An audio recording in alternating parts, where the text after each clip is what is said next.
What a day for Caitlyn Clark and her fans here today at Pelican Golf Club in Belleair, Florida. I'm Scott Agness of FieldhouseFiles.com. Was inside the ropes for all 18 holes as Caitlyn Clark took part in the Pro-Am on Wednesday, playing with Nelly Korda in the front nine, the world's #1 player, as well as in the back nine, replacing her was Annika Sorenstam. This is the Annika, the penultimate tournament for the LPGA this season, and got all kinds of attention because the Caitlyn Clark effect. Most Pro-Ams, you don't have any fans. Let me stress that. There might be 2 or 3 fans, let's say, or family members that follow a different group. Not today, though. No. When the gates opened at 6:30, they rushed in. Plenty of fans decked out in Indiana Fever gear, Caitlyn gear, Iowa gear. Fans traveling from all over the country just to see Caitlyn Clark. In fact, I met a pastor who is from Indianapolis who made his way all the way down here just to see Caitlyn on the golf course. For the LPGA, it brings awareness to their tournament, brings awareness to their golfers. The hope is that any of the individuals, the spectators who came in and were able to watch part of this tournament, the Pro-Am, because of Caitlyn, maybe they stay for the weekend. Maybe they want more golf, and then they follow along moving forward with the rest of the LPGA. Either way, Gamebridge has done a nice job putting their name on this event and then activating it in a variety of ways, including a couple of IndyCar drivers down here, Marcus Ericsson and Caitlyn Clark. Caitlyn Clark used to live here in Belleair, and so they had those two were involved, walked all 18 holes as well, wearing caddy bibs and just having a good time.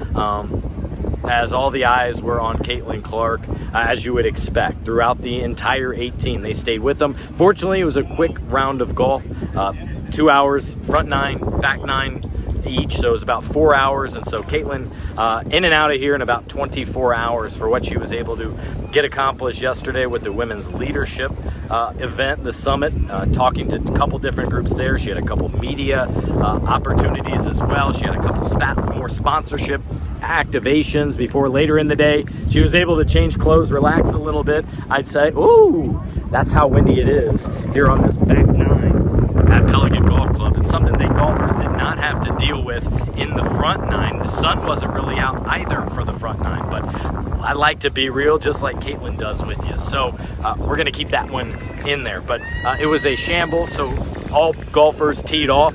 Then they played from the best ball after that. Then they played their own ball after taking the best tee shot, so that everyone kept it moving, had a good time. We're able to enjoy a lot of Annika's tee shots. I think it was on 12 where Annika put it on the green, maybe 8 feet, 10 feet out on a par 3, and then Caitlyn knocked in her putt. Felt good about that one. I think overall her individual highlight, at least on the golf course, was probably her putt on 5. It was a long one. I didn't even see exactly how far it was, maybe 20 feet, but she was able to knock it in, lined it up with her caddy who I spoke with after the round to get his perspective on what today was about. And she also had some lowlights, right? There was I think a tee shot on 3 where darted right hard left, fortunately did not hit anyone. Someone tracked down her ball, and there were just so many great interactions too for Caitlyn, for myself as well. I mean, it was special to me even to see a fan walking around trying to get Caitlyn to autograph the Athlon Sports magazine. Well, that was something I contributed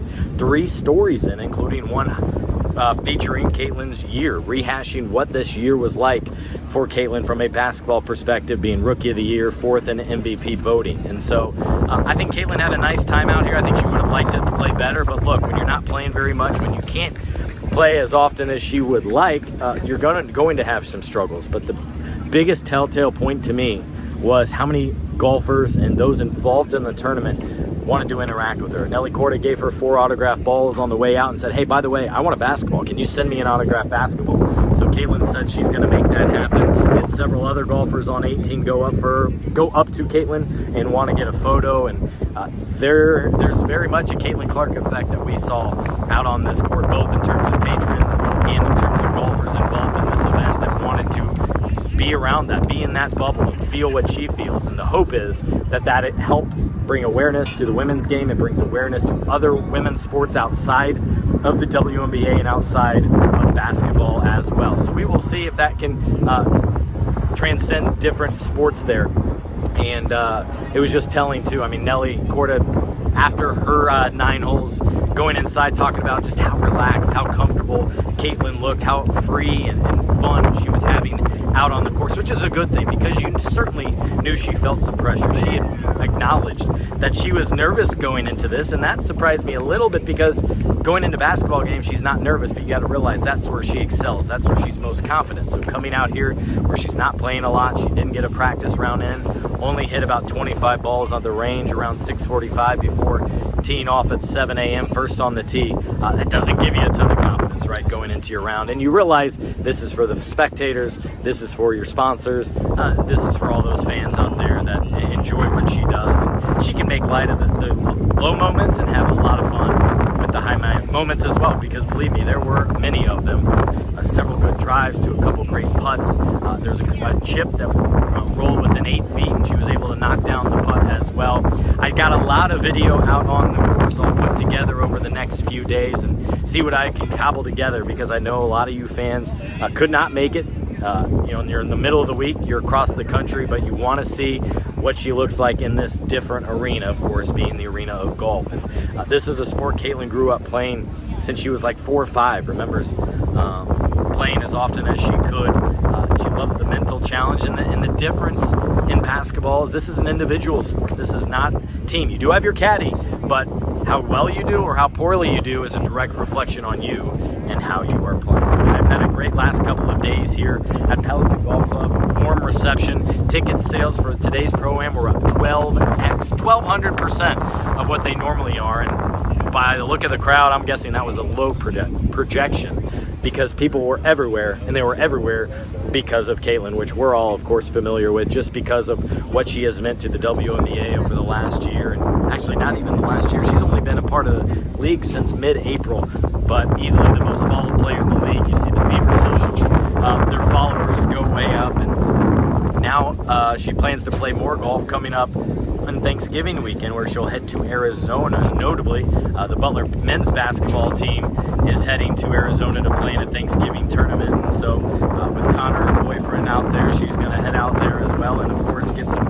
golf rounds in and enjoy what she can with Connor and with her parents as well, and family, as they celebrate Thanksgiving out in Arizona. But didn't get a chance to, unfortunately, talk with her after her round. They escorted her right out, as you would imagine, with so many people here. But I would love to ask her about her experience here today. I'd love to ask her about what she has next planned, and also about the new look Fever. She has a new head coach in Stephanie White and a new assisting coaching staff coming soon. I'll get into all that and a lot more in some upcoming videos right here, and some lives as well, because you viewers out there have told me that is exactly what you want. So I'll have a lot more to come from Pelican Golf Club here, a lot more on Caitlyn, a lot more on the Indiana Fever, of course. Check out my work at fieldhousefiles.com, my YouTube page, and of course my social media channels at Scott Agness. But I appreciate all of you who have followed me and continue to do so. It's very cool out here today,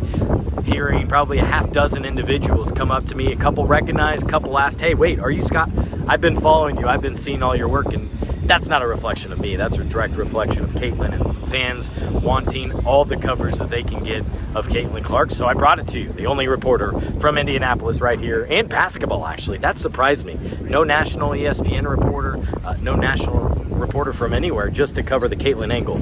But I have you covered. So thanks for watching this and all my videos here across social media channels and on YouTube. I have a lot more coming for you right here, as well as on fieldhousefiles.com. Thanks for watching, and I hope you had a great time as much as I did covering this event.